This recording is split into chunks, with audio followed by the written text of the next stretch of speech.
안녕하세요. 부산부동산 스터디입니다. 1월 18일 일일 브리핑에 오도록 하겠습니다. 전세 사기 무서워서 집 사고 싶죠. 언론이 그런 프레임을 만들어갔죠. 하지만 큰 그림을 보셔야 합니다. 둔촌 주공을 살려냈을 때 1년 전쯤 영상, 1년 전쯤 영상을 보시면은 앞으로 건설사와 조합 간의 분쟁이 벌어졌을 때 무조건 건설사가 배째라로 나올 것이다. 조합원들은 분담금을 부담할 수밖에 없을 것이다. 그러면서 추후에 재건축 시장에 큰 어려움이 닥칠 것이다. 제가 그런 말씀을 드렸었는데요. 큰 그림을 보시면 그런 것들이 아마 보이실 거예요. 해운대구의 아파트, 자, 구축의 아파트들 거의 뭐 반토막이 나죠. 뭐 직거래가 되었건 무엇이 되었건 간에 지금 반토막이 나는 이런 현상들. 보이소, 보이소, 살라고 해. 자, 정부가 조금 화가 났습니다. 야, 작년에 세수가 덜 거친 상황에서 재정 지출은 많았어요. 117조를 마통을 끌어다 썼어요. 그러니까 하느니 야, 너 빚쟁이 더 이상 돈 못 빌려주겠어. 이렇게 나왔어요. 가계부채 또한 만만치 않습니다. 그래서 전세대출을 DSR에 포함시키는 등 부채를 줄여나가려고 합니다. 뭐 한국은행이 정부에 돈 안 빌려준다고? 씨, 그럼 국민 너희들도 돈 빌리지 마. 가계부채 문제 터지면 금리 안 올린 하늘 니들 책임이야. 하늘한테 나중에 화풀이를 할 것 같습니다. 대출금리 우리는 잔액 기준으로 한번 살펴볼게요. 이것이 얼마나 무서운지, 무서운 일들이 펼쳐지고 있는지. 잔액 기준 2.64% 21년이었어요. 뭐 20년도 마찬가지고 3% 아래쪽에서 놀고 있었어요. 지금은 4.3%, 거의 뭐 4% 중반이라고 보시면 될 건데요. 앞으로 전세대출 DSR 이거 추진하는 순간 어떤 일이 펼쳐지나요? 전세대출 DSR 자체가 전세대출은 집값 가계부채 증가와 집값 상승의 주요 요인이라고 말했습니다. 집값 상승의 주요 요인이 하나 떨어져 나갑니다. 예, 큰 그림을 보시라고요. 근데 뉴스 끝자락에 있었던 중요한 내용이요. 금융위가 DSR 적용을 할 수 있는 만기 연장 자행대안 기존 시점이죠. 그러니까 기존 시점이라 그러면 과거에 주담대 금리가 낮았을 때 했던 사람들이 연장을 하는 시기가 되면은 금리가 다시 높아지죠. 연장을 하는 시기가 되면은 DSR 적용 예외 항목을 예외 사유를 없애버린대요. 그 말이 무슨 말씀이냐 하면은 여기서 바로 설명을 드려야 되겠네요. DSR 난 60%로 옛날에 금리 2.5%로 대출 받았어. 나는 싸게 받았으니까 상관없어. 아니라 그랬죠. 시간이 지나면 금리는 다시 오르죠. 금리는 4.3%로 올랐습니다. 갱신하려고 하면 DSR에는 금리가 아주 예민하게 반응을 합니다. 갱신하는 시점이 되면 금리가 DSR 비율을 40%로 적용시킨다고 했습니다. 이게 3월 말까지가 종료됩니다. 이거 아주 무서운 현상이에요. 일단 스트레스 DSR 자체가 대출 총액을 줄여버리기 때문에 집값 상승을 억제해버립니다. 그러면 DSR이 뭔지 한번 아주 간단하게 생각을 해보시면은 내 연봉이 5천만 원이다. 1년 동안에 원금과 이자를 2천만 원 갚아 나간다. 그러면 요 비율을 곱하면은 비율은 40%가 됩니다. 요 정도 계산은 쉽게 되시죠? 그러면 과거에 뭐 LTV나 뭐 DTI나 뭐 이런 것들을 했을 때는 여기에서 원금 이자가 아니었습니다. 이자만 갚았습니다. 이자만. 과거의 방식은 이자. 그리고 뭐 자동차 대출, 뭐 신용 대출, 마이너스 통장 이런 것들은 다 무시하고 오로지 집과 관련돼서 그래서 과거에 어땠나요? 뭐 20년 만기 대출을 받아서 이자만 갚아 나가다. 이자만 갚아 나가다. 그런 시절이 끝나버렸죠. 지금은 원리금을 같이 갚아 나가야 됩니다. 이 분자 부분에 원금과 이자가 같이 나가게 된다는 거죠. 한번 계산을 해봅니다. 3억을 대출한 경우 집값 5억 6억 우습죠. 5억 6억 가지고 있는 사람 있습니까? 자기 자본 3억을 대출받아서 신축주택을 샀다고 한번 가정해 봅시다. 혹은 뭐 준신축이 되었건 무엇을 샀다고 한번 가정해 봅시다. 그러면 3억을 대출받은 사람들은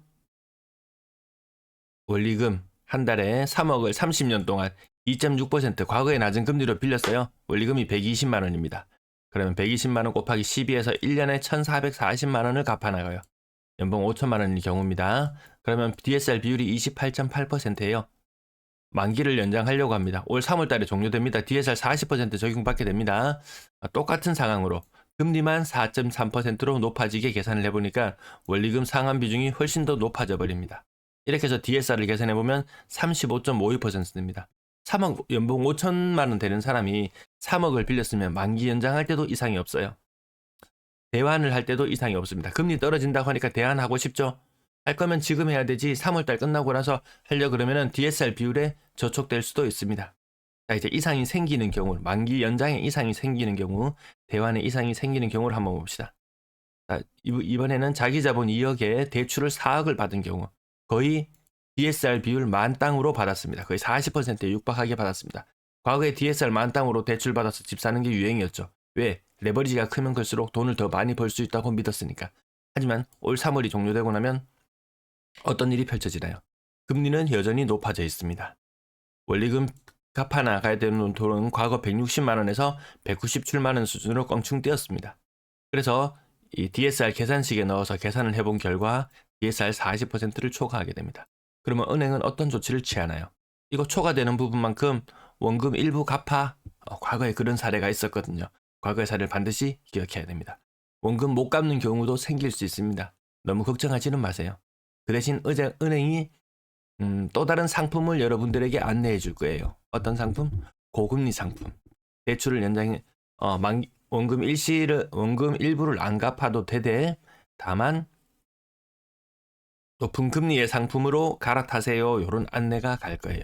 그래서 이 무시무시한 현상들이 지금 대기하고 있어요. 특례 보금자리론 우대형 1월에 종료되죠.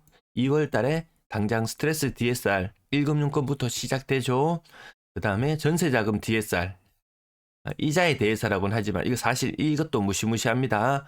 5천만 원에 아까 2천만 원을 갚는 상태로 DSR 40% 맞춰서 대출을 받아서 집을 사고 나는 갭 투자를 해서 나는 따로 전세자금 대출을 받아서 요거는 갭 투자로 사두고 갭 투자로 한 채를 사두고 한 채는 나는 전세자금 대출 받아서 또 해야지 했던 부분이 이 부분들이 다 막히게 되게 됩니다.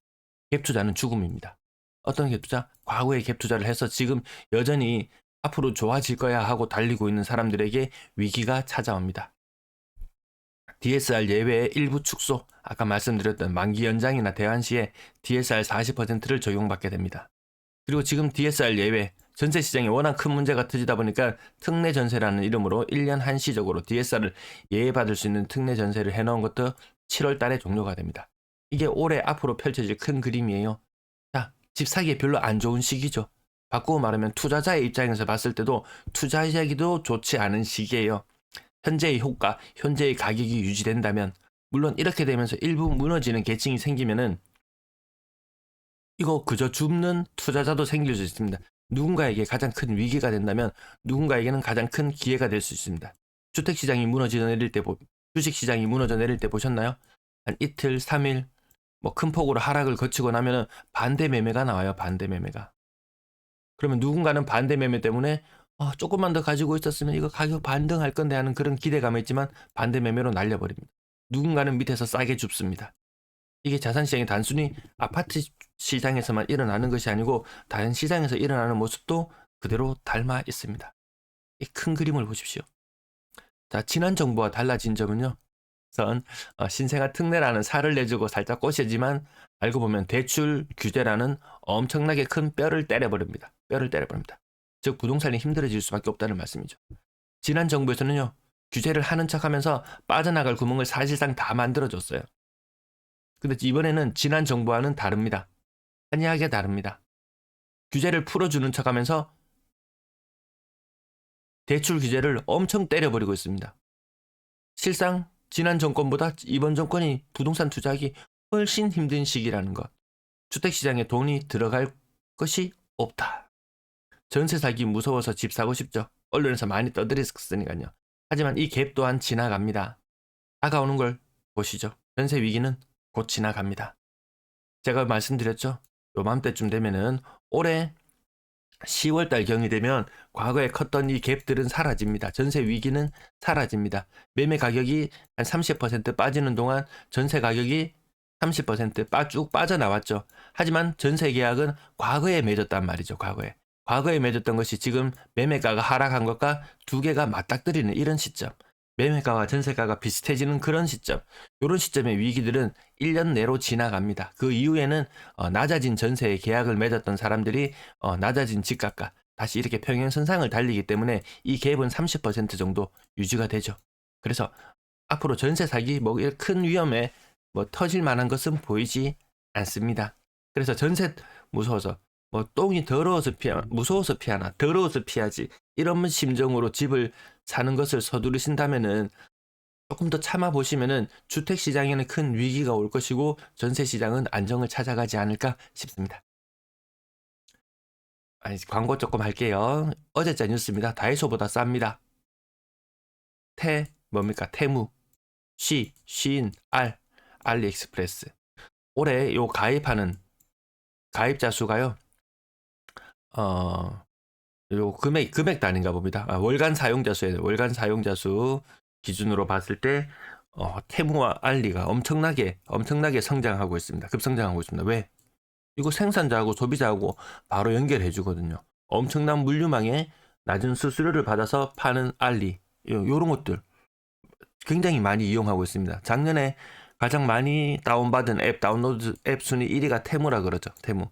기왕에 다운받으실 거면 제 아래 링크를 통해서 다운받아 주시면은 요거 처음 1시간 내로 이 코드 제 영상 하단에 있습니다. 그거 이용해 주시면 할인 쿠폰이 있습니다. 나중에 많이 안 사도 돼요. 일단 할인 대박 받을 수 있을 때 한번 사시고 쿠폰 묶음도 준다고 하는데 저는 이거 못 받았는데 한번 이용하실 분이면 기왕에 이용하실 분이면 한번 이용해 주시면 좋겠다. 그리고 쿠팡을 이용하실 분들 뭐 거액을 이용할 때 하실 필요 없습니다. 뭐 10,000원, 20,000원 집에서 소소하게 장 보는 거 이용하실 때 그냥 제 영상 아래쪽에 있는 쿠팡 링크를 이용해 주시면 감사하겠습니다. 자, 매도 물량은 지금 계속 증가하는 추세로 지금도 가 있는데요. 일주일 전 대비 1%씩 올라갔던 현상이 요 시절에 있었어요. 작년 8월달 이때 엄청나게 이제 규제 대책 같은 게 나오기 시작하면서 갑자기 매물이 일주일에 1%씩 늘었거든요. 지금 또 뭐 신생아 특례니 풀어준다고는 하지만 오늘 생각보다 엄청나게 쪼여오는 자금 시장 보셨죠? 상황 보셨죠? 작년처럼 1%씩 늘어나면 매물 5만 5천 개, 6만 개 뚫는 거는 일도 아닙니다. 몇 개월 사이면 한 2달만 매물이 늘어나면 매물 6만 개도 넘어갑니다. 부산 아파트 시장에 아파트 몇 개요? 77만 개요. 77만 개 중에서 6만 개도 넘어갈 수 있습니다. 크나큰 위기가 닥친다면 정말 10집 중에 한 집이 매물로 나와야 될 정도. 77만 가구 중에선 매물이 뭐 3.8만 가구, 3.8만 가구만 넘어서도 이 선만 넘어서도 매물이 많다 이야기해야 되는 시점이거든요. 전세 물량 비슷한 정도, 월세 물량은 약간 늘어나고요. 아파트 거래량 92건, 오늘 아파트 거래량은 많았습니다. 아파트 거래량, 서울 103건, 부산 92건, 대구 56건. 부산하고 대구가 완전 다른 길을 가고 있는 것처럼 보이죠. 하지만 대구가 어제 거래량이 많고 부산이 어제가 거래량이 적고 이런 식으로 주간 거래량 기준으로 봤을 때는 큰 차이가 없다. 자, 부산 지역 아파트 오늘은 앞부분 중요한 내용 설명한다고 좀 말이 길어져서요. 금액만 살짝 볼게요. 해운대 두산 리버 제네스 24억, 17억, 10억, 10억. 하지만 여기도 20% 이상씩, 27%씩 빠지는 거 나오고 상대적으로 덜 빠지는 것들은 22년씩 동네 레미안 아이파크 8억 조금 넘어가는 8억에서 9억 그 사이에 가격이 갇혀버린 모습을 볼 수 있습니다. 저게 제일 잘 나가는 아파트 중에 하나였죠. 핫한 아파트 중에 하나였죠. 하지만 힘을 많이 쓰고 있지는 못하다. 삼성 롯데캐슬 가이저 33%. 자, 요 끝자락이 살짝 낮아지는 모습 볼 수 있고요. 나머지 아파트들도 끝자락이 살짝 낮아지는 모습들을 더 많이 목격할 수 있더라. 6억대 아파트 여기까지 살펴보고요. 그 아래쪽으로 내려와서 살짝 멈출게요. 필요한 부분들 보세요. 오늘 앞부분 영상 앞부분 너무 큰 뉴스인데 언론에서 크게 많이 다뤄주지 않아서 제가 조금 많이 다뤘었거든요. 아니면 그 영상을 조금 더 길게 보고 싶었으면 오늘 제가 설명을 압축적으로 한다고 조금 빨리 지나친 경향이 있는데 어제자 대구 부동산 스터디에서 라이브 방송으로 조금 길게 다뤘었거든요. 그래서 그 부분을 한번 챙겨봐 주시면 좋겠고요. 30 몇 %씩 빠지는 거 계속 나오고 있습니다. 그게 뭐 구축으로 갈수록 그럼 구축만 떨어지고 신축하고 그것은 양극하니까 걔는 무조건 괜찮아. 이렇게 생각하면 큰 오산일 수 있습니다. 주택시장에 들어오는 돈 자체가 많이 줄어들고 있는 부분 반드시 염두에 두셔야 되겠습니다. 주택시장에 돈이 들어올수록 거래량은 늘어나고 뭐 이런 징후들이 있죠. 그러면 언제쯤 반등의 시그널을 보내줄 거냐? 자, 가격은 더 빠지다가 어느 정도 가격은 아주 미세하게 계속 지금처럼 빠져나가는 가운데 거래량이 많이 늘어나 준다면은 살아난다고 할 수 있을 거예요. 그 거래량이 늘어난다고 할 수 있냐 하면은 지금 분위기가 거래량이 점진적으로 줄고 있어요. 그리고 거래량이 재차 늘어나서 다시 2,000건대에 도달하더라도 서두르지 마세요. 부산은 3,000건 이하는 빙하기라고 말씀드리잖아요. 분위기 괜찮았을 때는 예년 평균이 3,000건 선이에요. 최소한 2,800, 2,900, 3,000에 근접하는 모습은 보고 사도 늦지 않더라. 그게 부동산 순환 사이클에서 이야기하는 요 패턴이죠. 요 패턴. 거래량은 늘어나면서 가격은 지지부진하지만 거래량이 늘어난다. 오히려 가격이 조금 더 늘어나고 할 때 하는 순간에 들어가도 순환 사이클을 한 사이클 온전히 이만큼 긴 사이클을 챙겨 먹기에는 충분한 시간입니다. 제가 무작정 하락론자 아니죠. 일본처럼 이렇게 비싼 아파트건 싼 아파트건 요 패턴을 따라갈 것이다. 다만 그 가운데 어떤 또 순환 주기가 일어날 수도 있다. 이 순환 주기 챙겨 먹을 사람은 챙겨 먹어라. 아니면 나는 영원히 주택이 빠질 것 같다. 나 투자 시장에는 아예 발을 뺄래. 뭐 그것도 무관합니다. 그것도 상관없습니다. 자, 오늘 아파트 가격은 조금 덜 달아드렸고요. 거래량 주간 기준으로 405건, 지난주 합치면 주간 기준으로 370건 정도의 거래량 나오고 있습니다. 지난달 거래량보다 확실히 모자란다 이런 느낌은 드실 거예요. 자, 건당 거래 대금 3억 4천. 요 주저앉았고 1월의 효과 어제 한번 말씀드린 적이 있네요.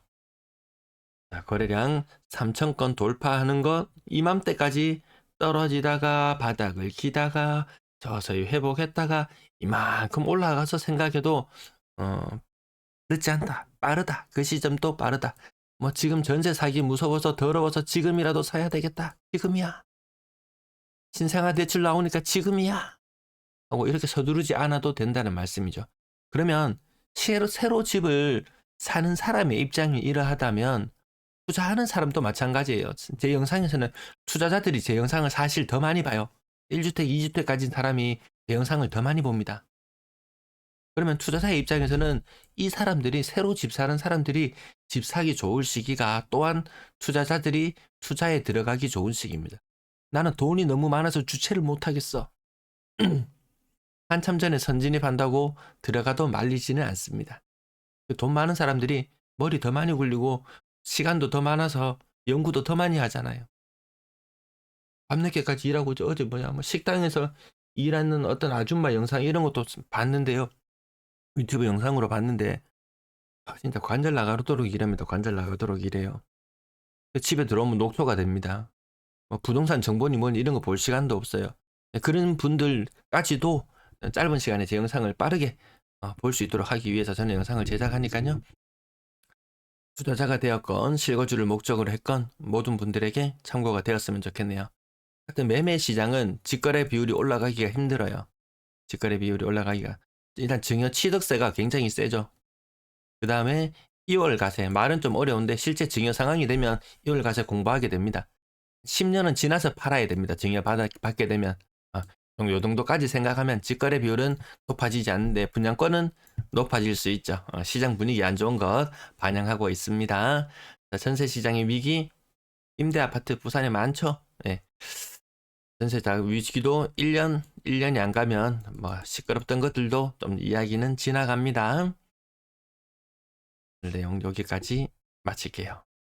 시청 감사합니다. 네. 쿠팡이랑 뭐 알리랑 뭐 테무랑 이용하실 분은 제 아래 링크를 이용해 주시면 되겠습니다. 아주 작은 금액도 괜찮습니다. 네, 시청 감사합니다.